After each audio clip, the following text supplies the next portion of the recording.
యెషయా గ్రంథము 54వ అధ్యాయము 13వ వచనంలో మనం చూసినట్లయితే పిల్లరా, అక్కడ వాక్యం ఏం చెప్తుందంటే, నీ పిల్లలు అందరూ యావే చేత ఉపదేశం పొందుతారు, వారు అధిక విశ్రాంతి గలవారగుతారు అని వాక్యం పలుకుతుంది.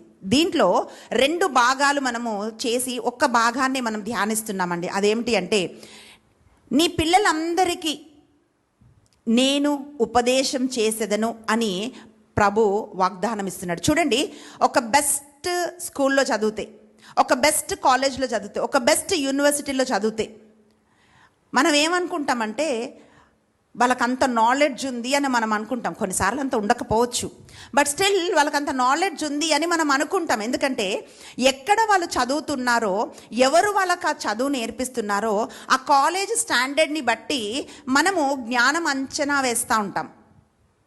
అలాగే ఉద్యోగాలు ఇచ్చేటప్పుడు కూడా, క్యాంపస్ సెలక్షన్స్ చేసేటప్పుడు కూడా పిల్లరా, అలాంటి పెద్ద పెద్ద కాలేజెస్ నుంచి తొందరగా జాబ్స్ వస్తూ ఉంటాయి. అందుకే ఒక మంచి కాలేజీకి వెళ్ళాలని పిల్లలు ఆశపడుతుంటారు. పిల్లరా, ఇక్కడ మన బిడ్డలకు ఉపదేశం చేసేది ఎవరు అంటే, జ్ఞానమునకు అధిపతి అయిన దేవుడు, ఆది అంతమైన వాడు, మొదటివాడు కడపటివాడు, సర్వం ఎరిగినవాడు, ఆ దేవాది దేవుడు మన బిడ్డలను నడిపిస్తానని ఆయన వాగ్దానం ఇస్తూ ఉన్నాడు.